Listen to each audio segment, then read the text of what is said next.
Okay, it's trying to go to Facebook.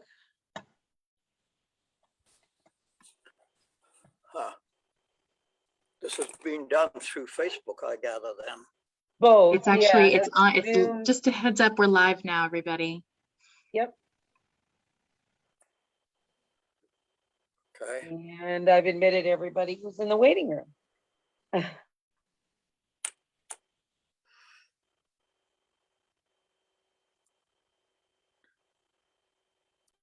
All right. Hello, everyone. Welcome to today's edition of our Conservation Cat Chats. If everyone could mute your microphone except our participants, that would be great. Then we'll have less feedback. We have the chat feature up if you'd like to ask a question.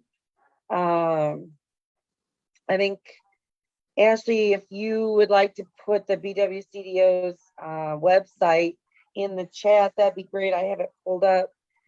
Today, our special guests are Dr. Shafqat Hussain and Ghulam Mohammad of the BWCDO, which is the Baltistan Conservation, Wildlife Conservation and Development Organization. Shafqat has been held up in traffic, so he's going to be joining us a little bit later. So we'll be starting off with Ghulam today, and I want to welcome everyone.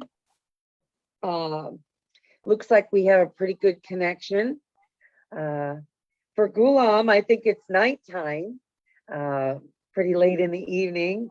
Here in Illinois, it's the middle of the day for me. So thank you, Ghulam, for joining us at nighttime from Pakistan. Ghulam is the director of the BWCDO. And Ghulam, can you tell us, how did you become acquainted with Shafqat and start to work with the BWCDO? How did you come to be part of that organization?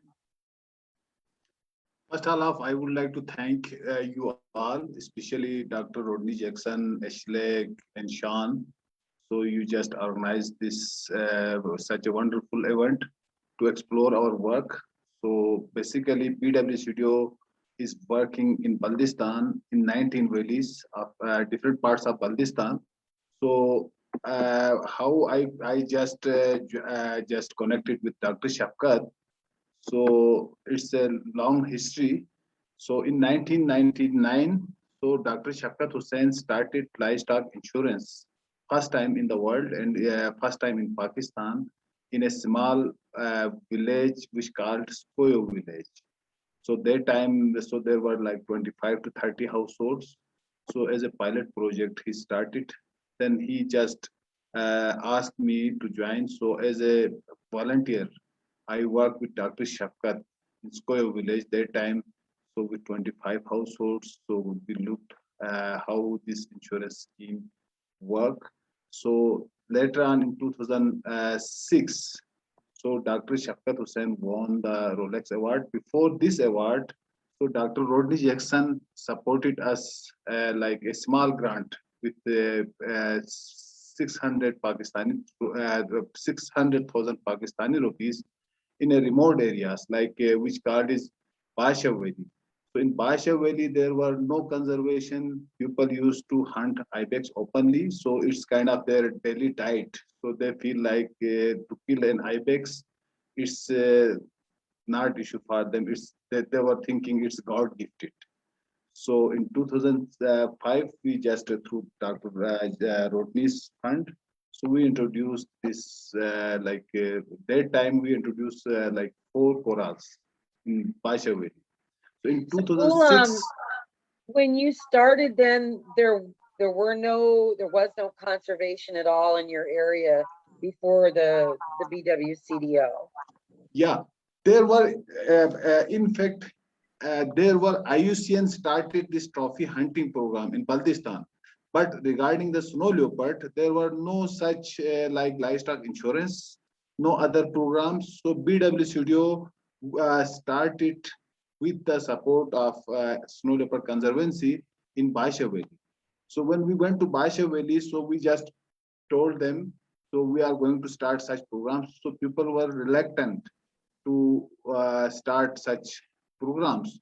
So here I can tell you about our programs in detail.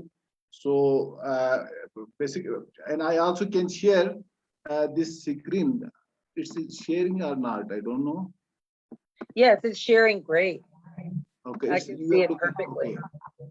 Yeah, I can see just again.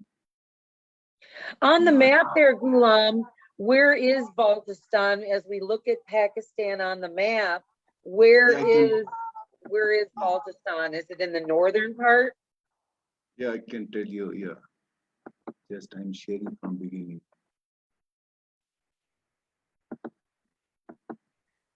Slideshow is not working properly, I think. Technology. I'm not much familiar about this. First time I'm using.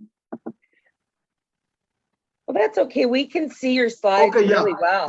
you can see here. Yeah, here Baltistan is the north, the extreme north part of Baltistan. Way on the Extreme north north. Pakistan, and this is the city. You can see. So Skardu, which is a big city in Gilgit Baltistan. So we have 10 districts. So Skardu is one of big. Our mostly programs situated in Baltistan. So Basha Valley is one of our program. So we have like our main objective you already know. So protect snow leopard through the community involvement, which community like elevating hardship caused by snow leopard, and we just provide economic incentives like this conservation education, predator proof corrals, and also we just support this like livestock insurance, and also this we do research and surveys. So here I can go through like one by one. So Sure. yeah, so mostly we just again work with closely with the communities. So we have different programs. So one of our program is you can see in pictures like this camera trapping. So basically, why we do camera trapping? So the main reason because our farmers claim that most of their livestock killed by snow leopard, but our researchers and entire world can't believe without any reasoning. So we started our like this camera trapping programs in 2005, and Dr. Rodney Jackson he introduced first time in Pakistan this camera trappings. So that time we didn't had any such good technology with the camera roll, but again that time we got some good results. Later on in 2000, one by one I can tell you like in 2016 SLC supported 25 cameras. So these were like good quality cameras. So we fix in different areas. So you can see some our camera trapping pictures here, and also just how we fix these cameras, and also some good results. This picture you can see. So this is just from our naked eyes. Here, 3 snow leopards. We are looking from the village, which is Hoshe. During our winter surveys, 3 snow leopards we identified, and also some other snow leopards you can see here. How far were those from the village, Ghulam? Those 3 snow leopards? Were they These very far are away? these are in fact 2 kilometers, hardly 1.5 and 2 kilometers. Just Wow. but these are we shoot it from our camera, hand camera, but we couldn't have such good cameras. Otherwise, we can just trap these pictures more quality. But we had some reasonable cameras, so you can see these. So through these technologies, you can see uh, here in down. So in 4 snow leopards in another village, Skoyo. Wow. So we just get these results, and also I can tell you, uh, yeah, here you can see this is 2017, one of good quality pictures of snow leopard, and also how we could gather this like skates. So the skate sampling. So again, I can say first time Snow Leopard Conservancy and BWCDO started this skate collection genetic sampling. So through this, we are able to assess they're mainly in 2007 to 9. So we have done a research. So we've made it two parts. One part is to assess the population of snow leopard. The second part we just the second part was to just how much domestic livestock killed by snow leopard.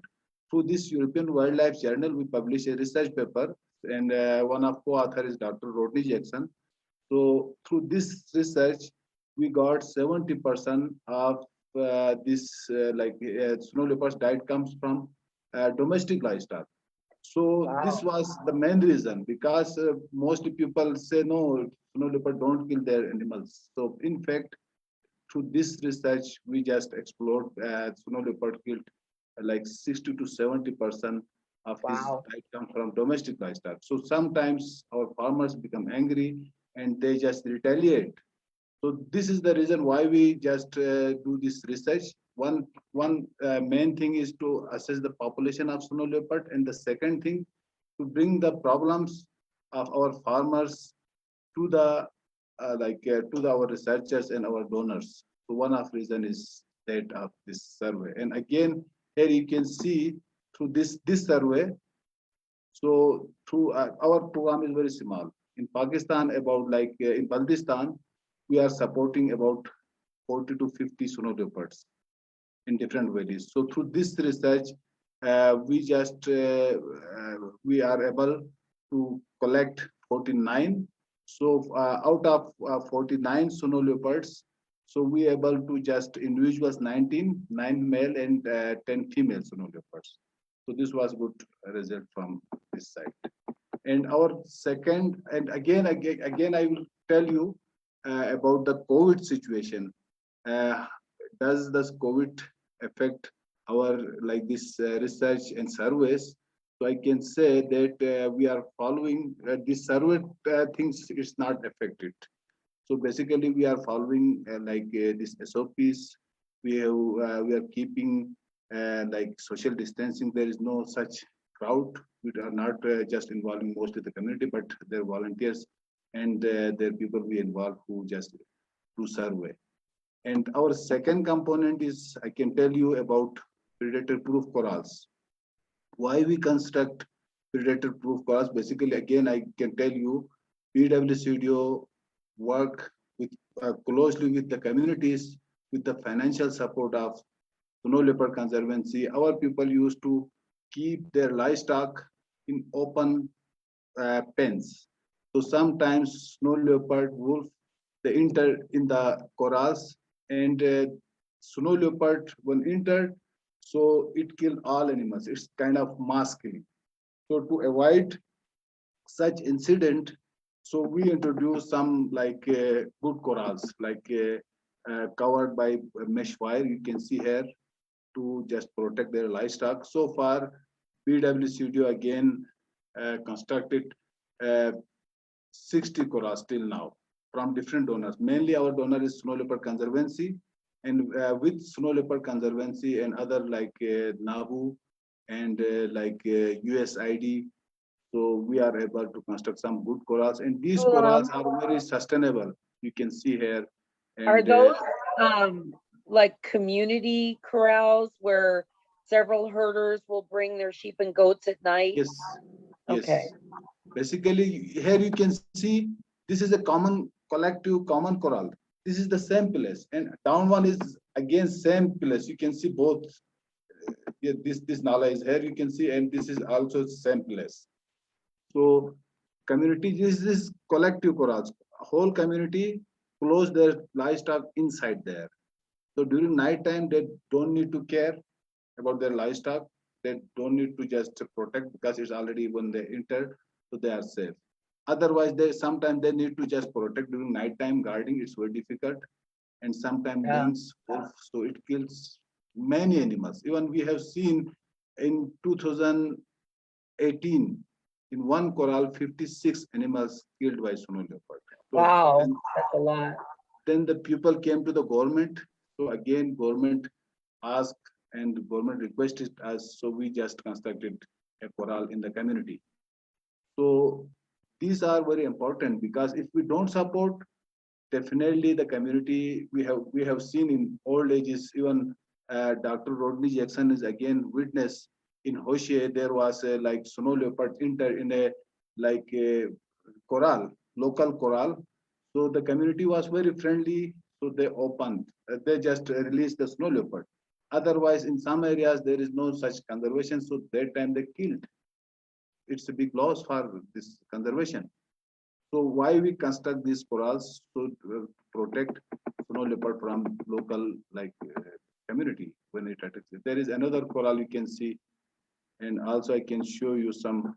Yeah, these are the corrals. Again, we involve the community. Again, here I can tell you our this development work, like this construction work. Again, it's not affected. So this year, BWCDO is like constructing 11 predator-proof corrals. So That's this great. year we got like 4 corals from support on this Peace Lab. There is a project Jeff supported through UNDP.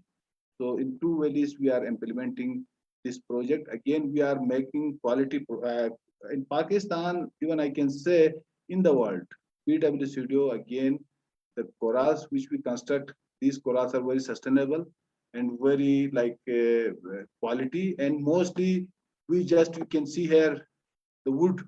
Mostly we use this green wood like poplar. People grow. This is not natural wood.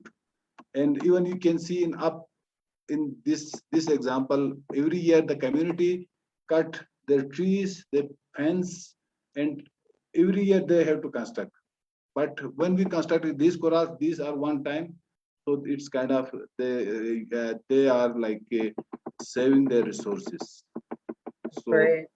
such kind of initiatives we introduce in the communities. So again, here you can see we have proper meetings with the communities, and again with the involvement, because BWCDO is a small organization. So our model is unique. We don't have many employments. If you see WWF, World Wildlife Fund, and IUCN and some other big NGOs, so they have many employments. They put lots of resources on their administration. But BWCDO, we are like 3-4 people working, but our mainly resources goes to the community. In the communities, we just like the community representative. There is a like project committee, like 5 people the community select, and they are and our just during this time like construction, we our engineer he monitor and he check to the community this project committee the project is going well or not. So such Ghulam, do, yes. do the community members like working with the smaller organizations better than like a governmental organization? Don't they find that it's easier to work with their neighbors like yourselves than if a government organization came in? Isn't it? Aren't they more receptive to the smaller organization? Yes, basically our again I can tell you BWCDO our main theme we keep loop the government also involved with our projects. During agreements, one signatory comes from the government, and one main leading organization is BWCDO. But again, the community feel happy because every penny, let's say 500,000 rupees, we put the money for a project. 500 rupees goes to the community. There is no like commission, any other thing. Every penny of money goes to the project committee. But Right. what we do, we just disperse the money in 3 installments. One installment in starting the project, second installment of money in the middle of project, and the third installment we give them in the last. So it's kind of like we just monitor the project and their quality like according to our rule regulation. And again we make agreements. The community is bound, and the community will not harm the wildlife. Again, just there is lots of trumps, and they will just protect other wildlife like ibex, mark 4, and fox wolf. But the main reason is snow leopard. Yeah, and our third program is again conservation education. So here I can tell you, we started this conservation education in 2008, again supported by Snow Leopard Conservancy when we went to the communities. So first time in a village, Sesco. So we, because there were no education for girls, and 9 girls and 15 boys we supported. Uh, 9 girls and 15 boys. So with the support of SLC, then later on in 2010, one of our friend Tanya Rosen, she supported 64 girls. Then later on in 2011, we just, because for education you need a long lasting donors. For a corral, if you get donation 1 year, the second year you can't get, so it's not affect your conservation. But for the education, it need to be continued. And again, we say awareness, but in my feelings, and we can also feel like without education, awareness can't come. So in our theme, so we first time in Bhasha Valley, we introduced girls education, and also through this education system, every year just I can send you report, and also this we just celebrate Snow Leopard, International Snow Leopard Day. But again, with the support of SLC, this was a strong program in Baltistan. Even not in Baltistan, even I must say in Pakistan every year the organization who is celebrating Snow Leopard is the only organization I can say. BWCDO, again, credit goes to Snow Leopard Conservancy. So every year we just go to the schools to give awareness to their teachers and their students. Here you can see we are training the teachers. It's a kind of planning, and then again our officers they visit to the students. This theme about environment and eco chain kind of things, and give proper lectures, and also uh, just presentations, importance of wildlife, no leopard, and such things. And here you can see every year we celebrate Snow Leopard 1000, about 1000 to 1500 girls and boys they gather, and also the community representatives, and also like line departments. During that ceremony, the one of good thing is that our line departments, the government wildlife department, local administration, education department, we go there, then just we just our students they just deliver the speeches, they deliver like the drawing competition, and also they have like quiz competition and poem competition. So it's there is two kind of benefits. Main benefit, the people and the community will get like awareness. The second benefit, I must say, the children don't have any platform to express their feelings. So first time we introduced, now it's going to like it's kind of platform to provide opportunities, is a to groom opportunities of leadership in the valley. So it's a kind of such event. But again, this activity suffered due to COVID-19. Last year, our schools, mostly the school were closed, and we couldn't had such like because mostly the schools were closed. And this year again, till now, recently the schools opened, and again the community also following SOPs, and keeping social distances. So this activity, but we hope this COVID situation will cover more. So if the situation will be better, so we can celebrate Snow Leopard Day in October. So this is one of main activities. Yeah, that'd be great if you could celebrate this year. We've And missed out on also, so many celebrations because of COVID. Yeah. yes, please. And also we just again support to the like government in other like environments, same like Environment Day. So this year BWCDO like celebrated World Environment Day on June 5th. So University of Baltistan, Forest and Wildlife Department. So we just celebrated a World Environment Day in Sikadu city. So during this activity, all departments they participated.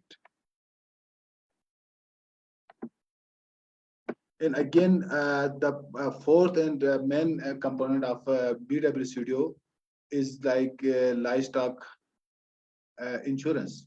So again, we can say, so if snow leopard killed like goat sheep, so again our farmer they become angry. So that time they kill their livestock. That time they kill snow leopard. So for them, snow leopard is not that important. For them, they're like goat sheep because they are getting benefit from livestock, not from snow leopard. So when we started, so it's a bit difficult to collect livestock insurance. So, but again, we just motivate them and we collect the premium from the community and some from we just like support. And this one of this model now livestock insurance scheme like introduced by government of Gilgit Baltistan. So gradually we are pushing them because it's one of good. So in two valleys now we have like collaboration with government, wildlife department, BWCDO, and this CKNP, Central Karakoram National Park. We have joint livestock insurance scheme. So here you can see in one attack, I was telling you in the community, 56 livestock killed by snow leopard at a time. So here we have constructed a predator corral, and we are going to have like a start this livestock insurance. And this is also a claim check we are giving to the community representative. And here again, you can see another like attack, like 15 livestock killed by snow leopard. So such incidents happen frequently in the communities. So again, I can say due to COVID, livestock insurance, I can say partially, but not that much affected as compared to education, conservation education. So these are like from my side. So I hope I try to cover our main components. So please tell me if you have any question, and like I feel happy to respond to your question. That's fantastic, Ghulam. Thank you for the wonderful presentation. I do have some photos too that I can share Yes, please. with every one of yours that you've sent me if you'd like. Let's see here. Here we go. And maybe you can tell us where some of these were taken. This is one of your camera trap photos. Which one? I'm not looking it. Yeah, I Can can you- stop share, I think. Just a Yeah. second. Just Can everyone see my photo here? Ghulam's photo. It's a camera trap photo of a snow leopard rubbing its face on the rock. yeah. Like they This do. is Koyo village. This is Koyo village. The project where first time BWC started. Even Dr. Rodney has visited this area. So there is Nala. So it's a good trail of snow leopard. So sometimes we have seen there 4 or 5 snow leopards. It also looks to me like that trail is regularly used by the villagers, Ghulam, to get either to the pasture or to the village itself. So snow leopards and people use the same footpaths. Yeah, you are right. This is the common trail from the community as well. Yes. Now this is a photo of that Web of Life game. I've done that with students. It's a lot of fun. Yeah, this is the trail of just I'm looking. It's something wrong.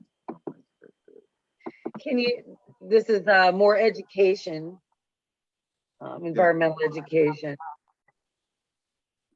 Now, Ghulam, were these pictures taken at a school, or was this at an outside school activity with the kids? Yeah, it's in the school. So our program officer, he is teaching them about this is kind of like chain. So wildlife chain, eco chain. So Right. students teaching. He's basically biologist, MSc biologist. So every year he goes and he give awareness about this wildlife. I like that image because in the background, if you can just go back to it one sec, Shavaun. Sure. In the background, there's somebody from outside that's intrigued by what's going on in the school, looking through the gate. Yeah. Oh, is there? Yes. Oh, yeah, I Right saw it. photo there. Could you explain what this is? This is a web of life game where you're teaching food chains, who eats who, Yeah, like it's a kind the, of food chain. yeah. Yeah, eco I chain. see. Like, yeah.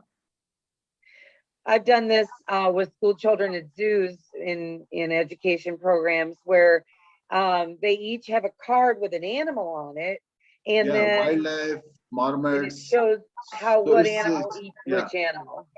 yeah. Great, that helps a lot. I love this picture, Ghulam. This is one of my favorites. And I wanted to show you some like videos of snow leopards, but I don't know how to just upload.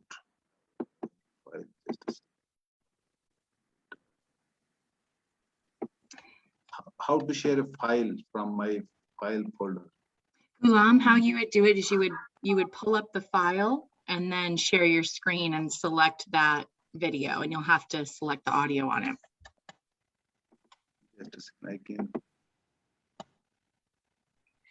Yeah, we have so many wonderful photos from you. Yes, here you can see. Yeah, one of our this was, I think everyone knows about this snow leopard video. Just a second.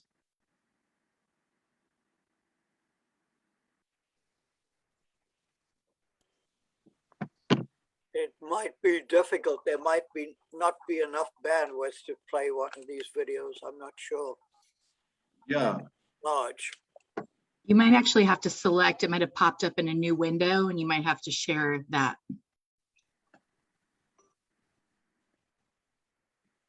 Yeah, it's a bit heavy, I think. Technology is Yes, frustrating. and here is another 4 snow leopards in one picture. But it's very difficult, yeah. No, it's very slow. Our internet is very slow. I can't show you because there was a in one yeah, here you can see. Ghulam, I have one question about the videos, the camera trapping and the villages.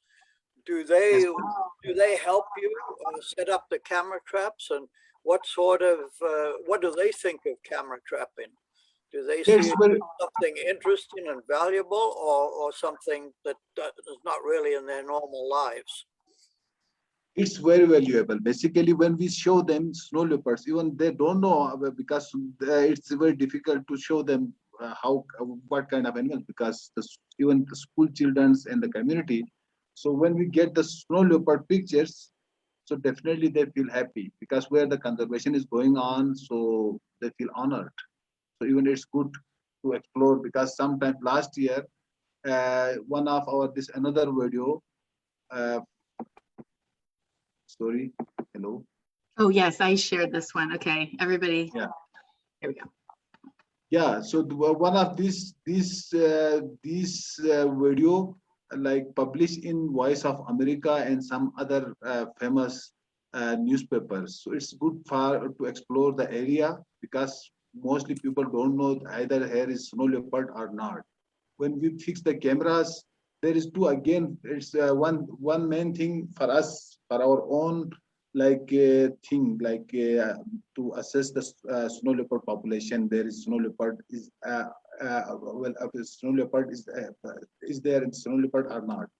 So one main reason for the surveys. The other thing is to show to explore the area. So without camera trapping, we can't tell the community and other departments there is snow leopard available or not. Yes, please.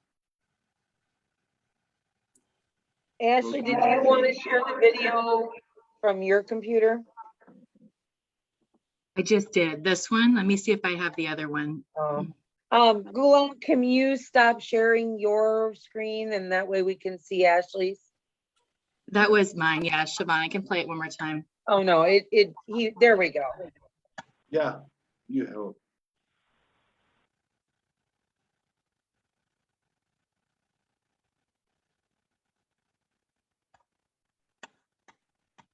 Look at those paws.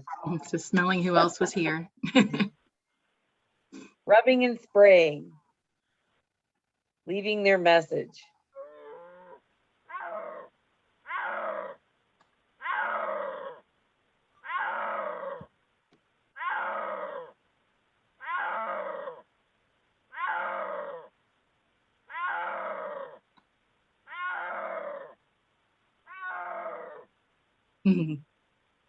Bye. That's fantastic.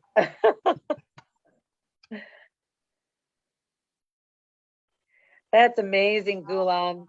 That's one of the best camera trap videos I've ever seen. Yes, That was please. that was a Yes. lucky Yeah, lucky this was capture. yeah, this was extraordinary. And also another one is there is 4 snow leopards, and this is again I can tell you. People say in Pakistan, most of people they get like they attract to, donors for funding because snow leopard has gone, it's distinct kind of things. So they are like they are showing like other not realistic thing. But through our cameras, it's good because we are showing because the snow leopard population is increasing because 4 snow leopards in one valley and 4 snow leopards at a time in another valley. So it's good to show because the areas where we have conservation, snow leopard population is increasing. Even from naked eyes, I have shown you 3 snow leopards going in nearby the village. So it's good sign. So mainly these things, so we feel honored because our work through the support of our work, like so the community is supporting snow leopard. Then otherwise, how we could show our donors? Because Rodney was asking what you feel and what the community feels. So we feel like happy because we are able to show some good results from our these like initiatives. The snow leopard population is good.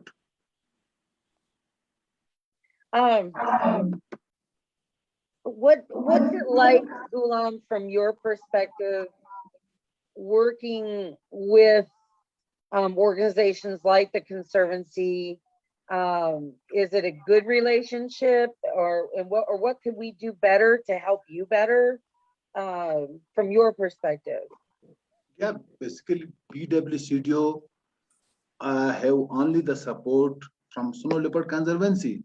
It's in the ground and realistic approach. If Snow Leopard Conservancy stop support, then it's kind of we don't have like conservation of snow leopard in the area because our people we are basically they are facing their subsistence like food and such kind of things. They don't care about the wildlife. If we stop such initiatives, so the conservation work will be collapsed down.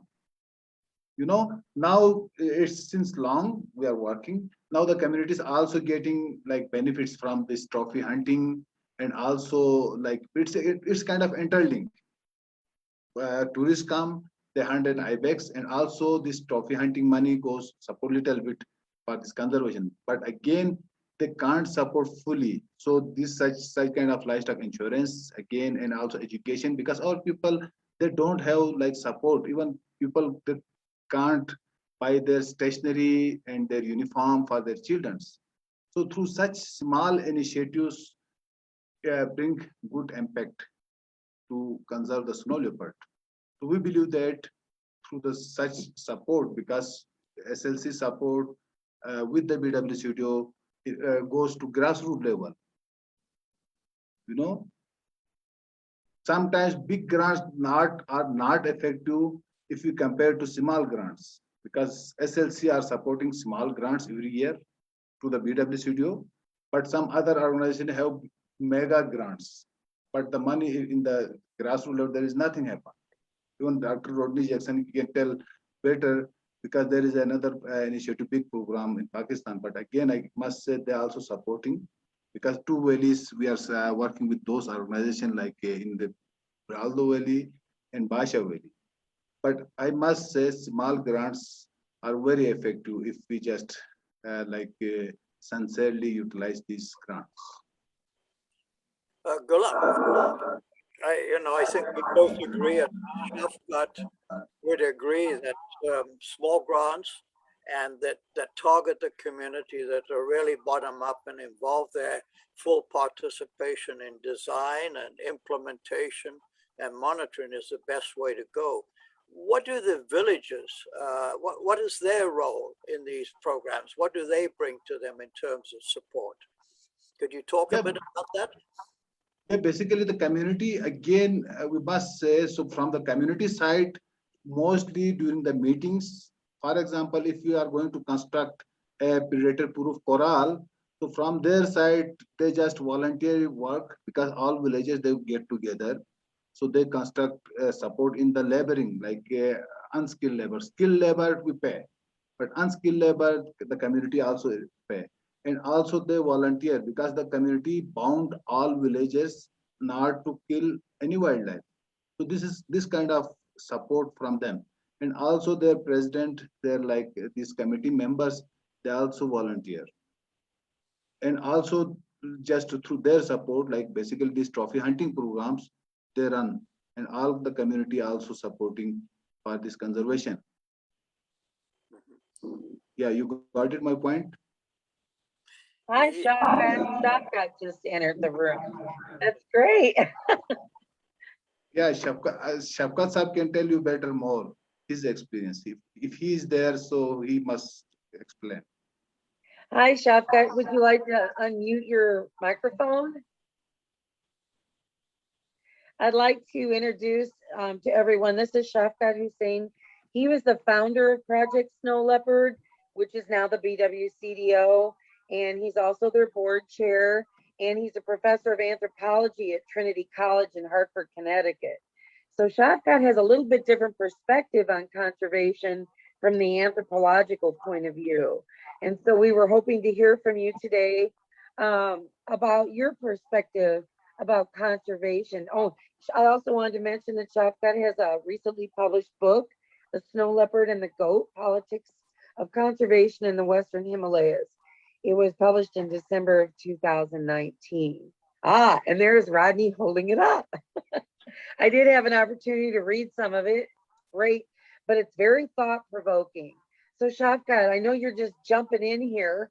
So we're glad that you made it and welcome. So how did you get to be involved with snow leopards and you know, you're from a different perspective, an anthropologist. So talk to us today and tell us what's on your mind. So thank you so much, and my sincere apologies for turning up so late. I had been looking forward to this talk for some time, and I just was on the road coming back from Islamabad and was in a huge traffic jam. So so apologies for that. So yeah, first of all, thank you for a very generous introduction. The way how I got involved in snow leopard conservation is mainly when I used to work for a rural development organization called Aga Khan Rural Support Program in the early 90s. Then I came to know about the conflict between local farmers and the snow leopard, and I thought that there's something that needs to be done. And but the organization that I worked for did not have a mandate to basically deal with human wildlife conflict. It was mainly about rural development. So when I left that organization and went to join IUCN in Washington, DC on a fellowship, I had the opportunity to kind of develop a concept or a project that would solve a long-standing environmental problem. So that's when I kind of thought about developing an insurance scheme on pilot basis, and we ran it for first 6-7 years in a small village in Skoyo. And the way we sort of see the problem of conservation, of snow leopard conservation, is that it's a two-sided kind of problem. We need to look at both the ecology and the biology of the snow leopard, but we also need to understand local people who live with this species and what they think about it. And I thought that generally in mainstream conservation, it's the voice of, professional conservationists that is heard, and those conservationists mostly comprise of biologists and ecologists, and very few social scientists are involved. So I thought that, and because there are few social scientists, so not many people then pay attention to the human dimension of this conflict, and especially hearing from the local people what they think, how they describe the problem, and in their view, what is the root cause of the problem. And when I started investigating that as an anthropologist, I realized that there were diametrically opposed views between conservationists and farmers. They see the same animal, but they have completely different meaning attached to it. To biologists, snow leopard represents a keystone predator, a top predator, an animal that indicates the health of an ecosystem. But for the villagers, it was held in a completely different and opposite so-called structure of feeling. For them, it was a menace. It was something that they wanted to get rid of, at least in northern Pakistan. So I thought that at least making, aware the conservation community that there's another side to this story that needs to be told from the eyes of, the farmers. So I, bring in this kind of social science and anthropological perspective. And I thought that unless and until we try to kind of reconcile these two different views of the same animal, it would be very difficult to have long and sustainable solution to this problem.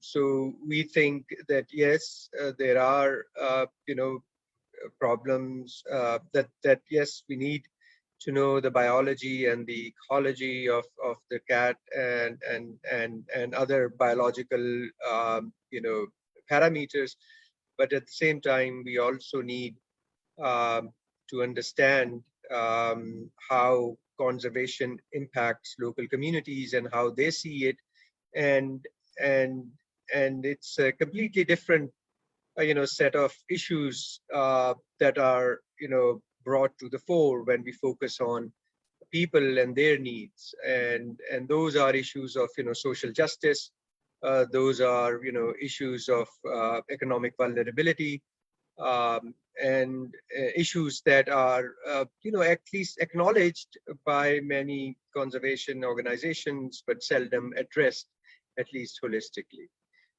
So that's sort of my anthropological view on at least the human wildlife conflict part of it. Well, Shafqat, when I got started with the Conservancy and started attending the WCN expos in the fall, the theme seemed to be with all the conservationists there that they spend 80 to 90% of their time working with the community members, and maybe 10%, 20% actually doing any kind of research or observation. And I was surprised. And then it hit me, of course, we have to work with the people. And that's what Ghulam was just talking about before you joined us. Rodney had asked him, what is it that the community members do? Do they help build the corrals, the predator-proof corrals? Do they help, conduct some of the festivals, things like that? How do they get involved? And it makes so much sense that that's what conservation is about, is working with the people. Because if you don't work with the people, then you're never going to save the wildlife. And we need to look at conservation from an anthropological or sociological point of view, because people they may care about conservation, they may care about wildlife and biodiversity, but if they can't support themselves and they can't protect their livelihoods, then who cares? It doesn't matter. So that was, I think, the biggest lesson I learned as I started out in conservation, that it's about people. Yeah. Truly. No, absolutely. Definitely. Yeah. You're right. We've been enjoying, Ghulam had a presentation for us. We've been sharing some of the pictures and the videos, the camera trap. Ghulam was also explaining to us that when you're talking to donors or other people, they want to see the fruits of your labor, that we do have to have the camera trap photography. We do have to have the actual photographs to show this is why we're doing it. And so, because some people think that, you know, you're just taking the pictures for fun, but he was also explaining about how you collect scat and do the genetic studies that go along with the pictures to see how well that population of snow leopards is doing it. I noticed in your book, it's not so important to know how many, but the fact that they are there and that they're doing well is what's important, but not so many, you know, not so much we have 50 or 100 or whatever, but yeah. And also another point I think that we would, you know, we wanted to make with the scat studies is to show the composition of, you know, snow leopard diet, you know, what is it made up of, right? Because generally, you know, in mainstream conservation, the claim by the farmers that snow leopards, you know, eat their livestock or are, you know, taken with the side of kind of like a pinch of salt, as if, you know, the farmers are not really telling the truth. Maybe they do not know the identity of the predator. You know, maybe they're not really sure about, you know, the cause of mortality. And it's not like outrightly denied, but the kind of language that is used, it gives the sort of, you know, it is implied that, you know, well, we are not sure if farmers are, you know, telling the truth or not. So we just wanted to, you know, test kind of, you know, farmers, you know, complaints that, okay, they claim that, you know, snow leopards take a heavy toll on their you know, domestic livestock. So we wanted to understand, you know, what is it that snow leopards are eating? So at least, you know, those studies give us some idea that, well, you know, globally 25%, in Pakistan, maybe 35% of, you know, snow leopard diet contains, you know, remains of domestic livestock. So it kind of, you know, vindicates farmers in a position that, you know, they are not just making up these things, you know, this is a real economic cost. And it's just not the economic cost, it's also the psychological cost that farmers have to bear. You know, they have to bear this idea that there is a threat that it's lurking just around the corner, you know, from, you know, their pastures. And they have to, and, you know, farmers tell us stories that they keep up all night, like, you know, just because they know that somebody has sighted a snow leopard just around the corner. So it's, you know, these kinds of, you know, things that I think especially genetic studies really help us you know, put things in perspective that sure, you know, we know how many snow leopards are there, but it also tells us, you know, what they have been eating. And I kind of, you know, make this perhaps controversial claim in my book that perhaps we need to look at this kind of subsidy that farmers maybe unwittingly provide to, you know, the snow leopard population, that, you know, it's easy prey, they're there, you know, and snow leopards see them as easy prey, they go after it.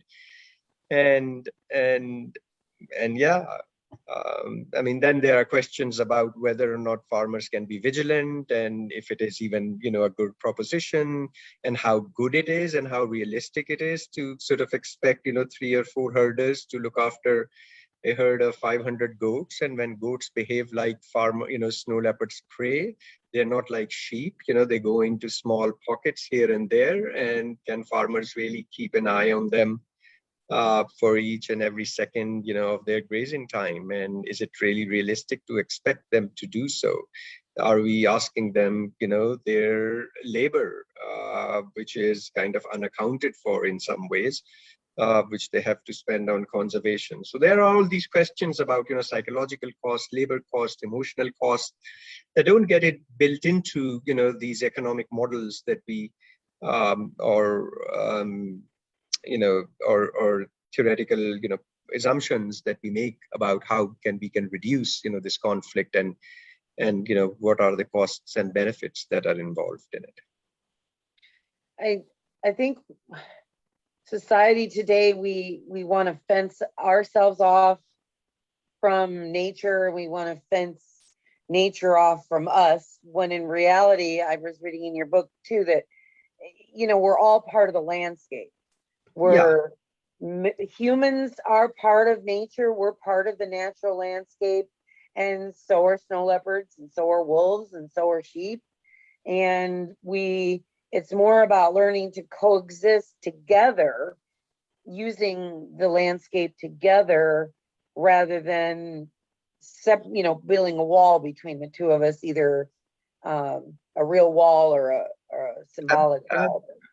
Absolutely. And, we kind of, the general, sort of tone of the narrative about this problem is that this problem occurs when farmers kind of take their livestock into snow leopard habitat. In many occasions, it's the snow leopard that comes down into the village of human habitat, right? So, who's crossing, the boundaries? If you allow me, I can show you, if you allow me to screen share, Sure. I can show one clip, which shows that snow leopards come down into the village in broad daylight and kill, farmers' livestock. So what Go ahead and share it. That'd be great. Yeah.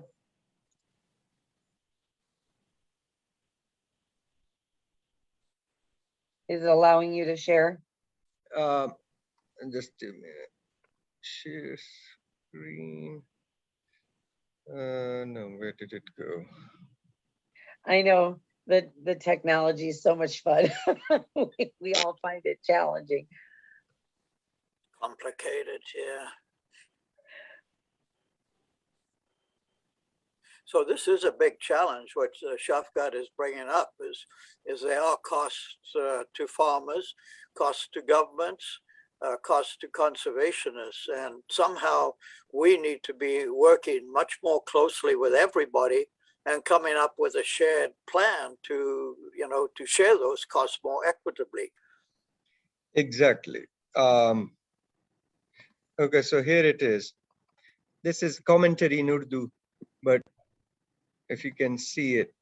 So बिस्मिल्लाहिर्रहमानिर्रहीम मैं this is in Misgar village in Upper Hunza. इस वक्त जिला हुंजा के गांव मिसगार गोजाल में मौजूद हूँ।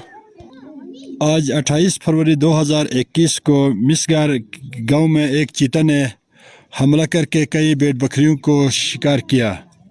काफी भेड़ बकरियां हालत में पाई गई, जबकि काफी भेड़ बकरियों को जख्मी भी। Sorry? Can you translate what the villagers Okay, said? so he's basically, so as this it goes ahead? incident occurred in early in February this year. This is in Misker, and this guy is basically saying that, as you can see, it's 9 o'clock and broad daylight, a snow leopard came down and it attacked a flock of sheep and goats, and it killed about 9 of them, and it injured others. And then further on, he goes on to interview the herder whose sheep and goats were lost, and the herder is basically asking the government for compensation and for some money. किया है। इस वक्त काफी भेड़ बकरियों की हालात खतरे में है। यकीनन न ये चल सकते हैं, न ये जो कुछ खा सकते हैं। इनकी हालात आप देख रहे हैं, ये मुकम्मल तौर पर हलाक हो गए हैं। देख रहे हैं काफी माल मवेशी मरे हुए पड़े हैं। काफी माल मवेशी के ऊपर उसने पंजा मारा है, जख्मी हालत में है। इनके ऊपर भी उसने हमला कर दिया है, लेकिन ये इस वक्त न चल सकते हैं, न कुछ खा सकते हैं। ये देखो नीम बेहोशी के आलम में है। तकरीबन 10 से 12 मवेशियों को इसने नुकसान पहुंचाया है। So yeah, so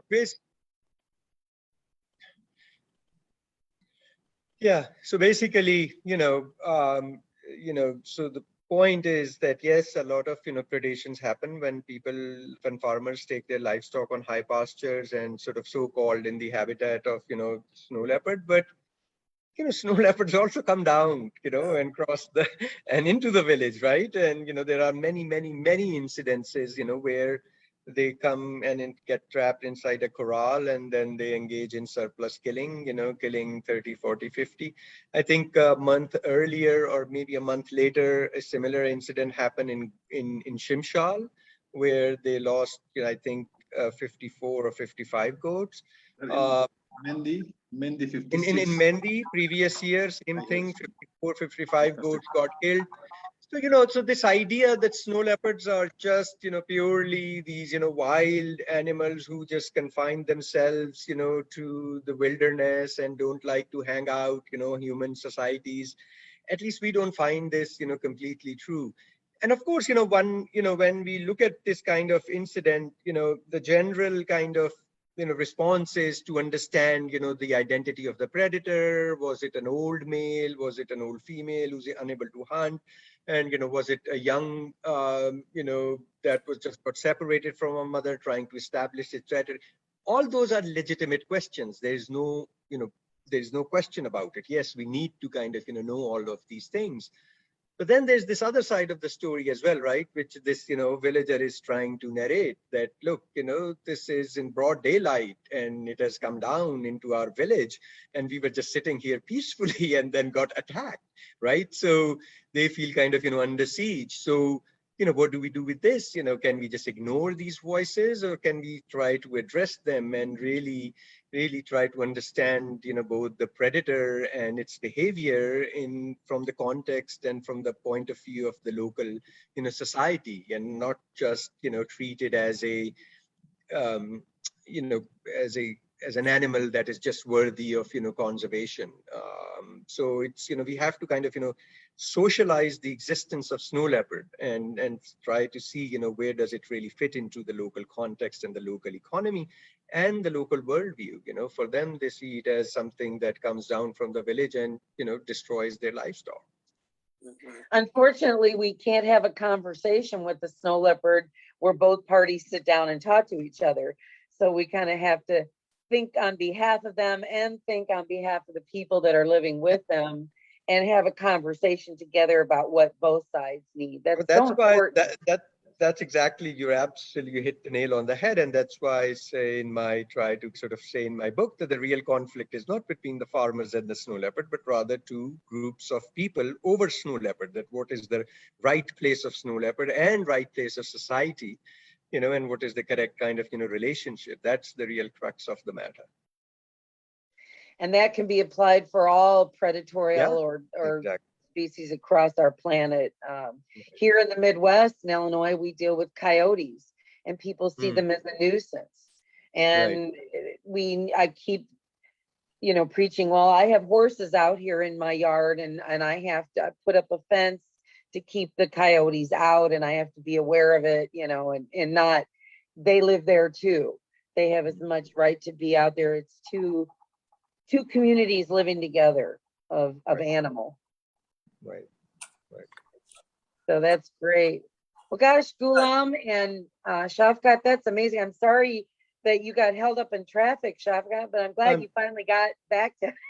Yeah, I'm just, I'm so embarrassed and so sorry. I thought I would, definitely make it, but, yeah, because I was really looking forward to having, this open and very free-flowing conversation. I kind of, miss that with, I cherish, this kind of opportunity. And, I do that with Rodney a lot and, in one-to-one conversations, and have been doing this for the past 20 years, I guess, now.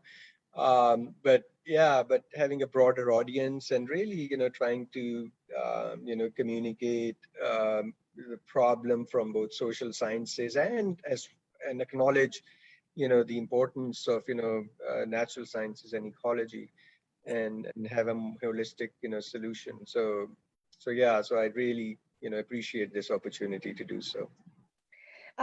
We have a small group today. Does anyone have any questions? You could turn on your microphone or your camera, or you put it in the chat for Ghulam or Shafqat while we're here. They've been pretty quiet today. Sometimes we have lots of questions and sometimes we don't have any. I would like to ask a question, and I'm interested in training the younger generation of conservation as Dr. Hussain and Mr. Mohammad are working with the younger people to try to get, other people following their paths. Yes. Yeah, I think, I tell, Ghulam and some of our other partners that, frankly speaking, I think that our future is really the younger generation. I think that the current kind of, crop of herders, people who are older, 40 or 50, who have been herding livestock, all their lives. I think at least, it is very, very, very difficult to completely change their minds. So, and, they have, been brought up in this culture and always been hearing that snow leopard is an enemy. You have to sort of get rid of it whenever you can. But I think our real future is, our future success lies on focusing on local kids and the younger generation. And I'm very hopeful because there is a trend within Pakistan, northern Pakistan, in the snow leopard habitat, that herding is now on the decline. So people are now finding off-farm opportunities. If you go on the main Karakoram highway that connects Pakistan and China, so villages along the main road, the pastures are completely abandoned. I would say only 1/4 of the people are actually using it. So the younger people are not interested in, so that may be a blessing in disguise. It's no, because of no design of our project, it's just the way sort of socioeconomics of the regions are turning out. So younger generations are not really, doing any herding. So that means that this kind of inherent antagonistic relationship between them and the predator is no longer there. So we can really, in some ways,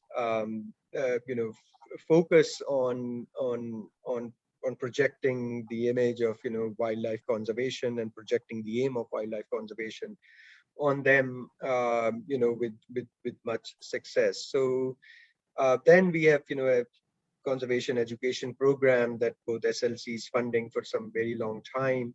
And again, we are targeting those young minds who we think will become the leaders of the society in 2 or 3 decades. And thankfully they don't also are part of the herding culture, and hence their thinking and their ideology is not shaped by the imperatives of herding and protecting their. So we feel that future is bright. That again, I can add, because our communities, they are very, when we started the education, there were no education for girls. So we mostly focus on their girls' education. Before, there were lacking one side, our community was mostly dominant on male side. The good part of this program, basically we involve their like female. Now the ratio of the girls about this conservation education, we must say like 50-50, like mostly 80 to 90% literacy. So mostly we just go to the community, just there was no basic education. We used to say, oh, snow leopard is beautiful like that. So it was very difficult to change their attitude.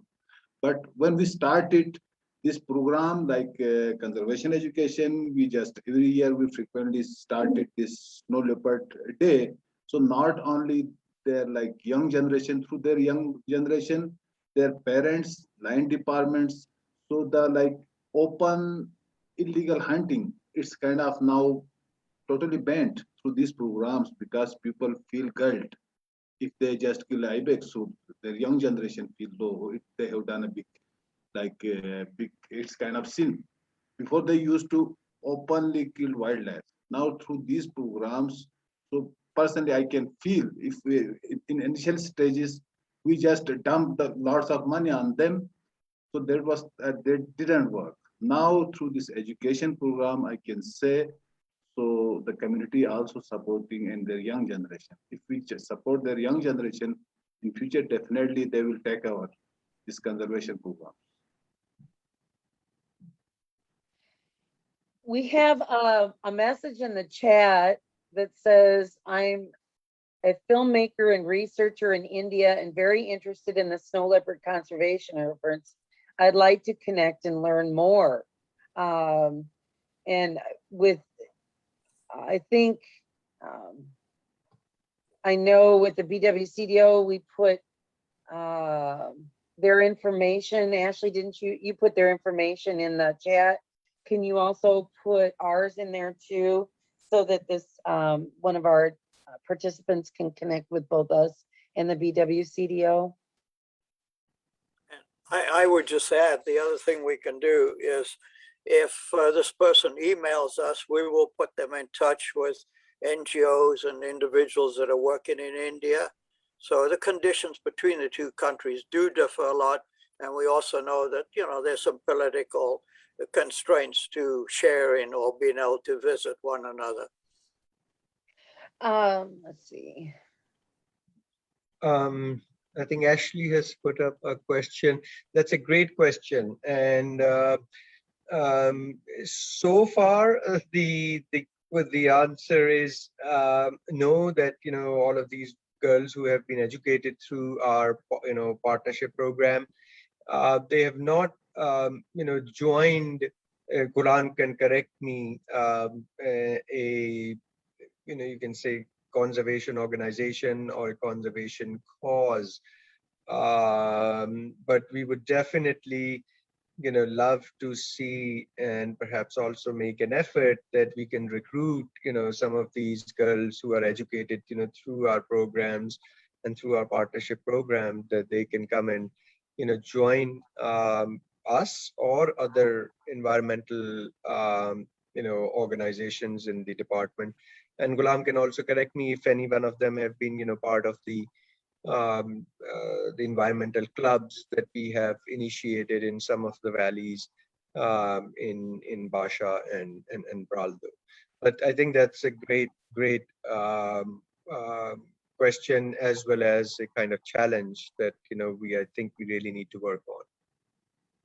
Yes, sir, you are absolutely right. Through this environmental club, we this was one of this year program, this Peace Lab. So we established 4 like this environmental clubs, 2 in Basha Valley and 2 in Braldo Valley. So there is female students also involved with this group. So it's good sign again. Excellent. Thank you, Shafqat and Ghulam, for all the insight. And I just wanted to just really compliment you on everything that BWCDO has been able to do. It really highlights the importance of the predator-proof corrals and the livestock insurance and the education programs that really allow equal opportunity for girls to be involved where they wouldn't otherwise. And I want to thank you both so much for all of your work and your 15 years partnership with our organization. It's an honor to work with you all. And also for the innovative solutions that are not only working just in Pakistan, but the solutions that you are coming up with that are also paving the way for other conservation work for other predators around the world. So I want to thank you both. And I have a really nice video. This one is from your work, from BWCDO and SLC's camera traps. It's of the 4 snow leopards. So I think I'll go ahead and share that so you can see a little more footage and the beautiful scenery in Baltistan. Thank you for sharing that.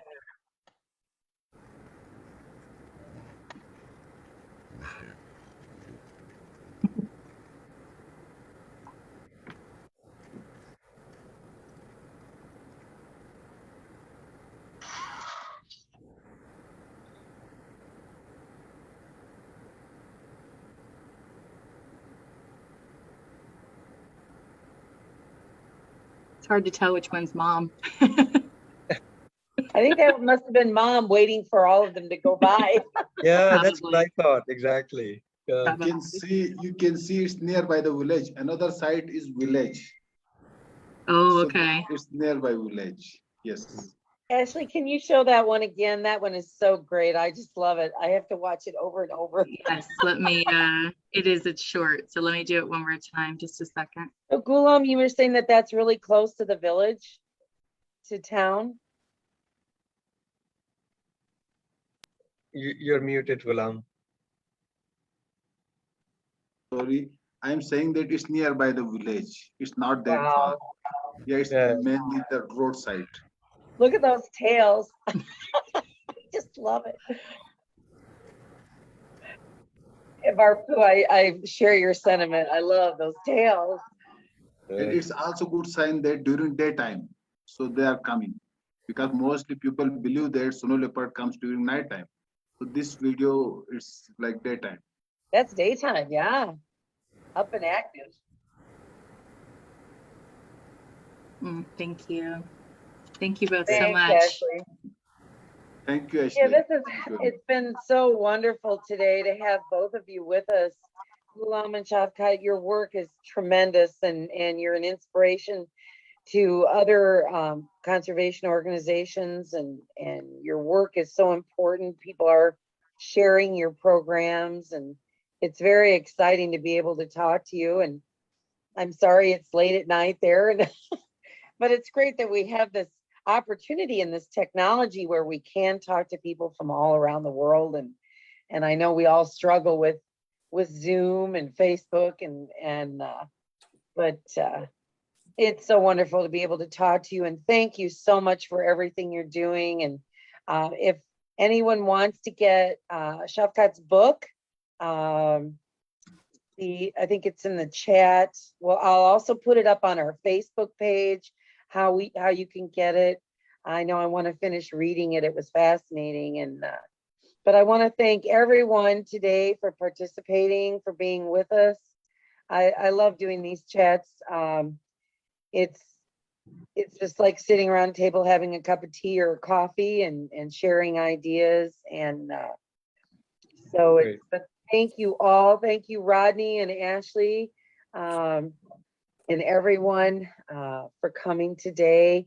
We have another cat chat next Monday with Tashi Gali, one of the photographers from Nepal. And he's going to be sharing lots of his pictures and talking about what it's like. He has the ability to get really close to the cat and spend lots of time. I think he's like a cat whisperer or something.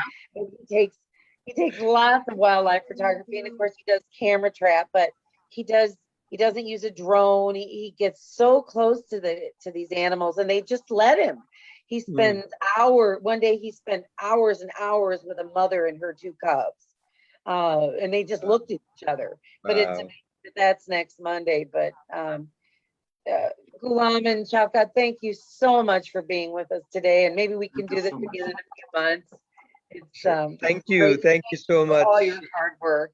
Thank you. Thank you so much, Shavaun. Yeah. Thank you Thank you, from us. Rodney. Thank you, Ashleigh. Take care all, and thank you for your great work. All right. Take Thank care. you very Thank much. you. Thank you so much. You give us lots of hope and joy. Thank you so much. Thank you so much. Take care, Bye-bye, everybody. everyone. Have a great day. Stay Goodbye. healthy. Thank you very much. Thank you very much. Bye-bye. Thank you, Ghulam. Tremendous presentation. Thank I you put so the link much. to the book in the chat if anybody wanted to snag that on the way out.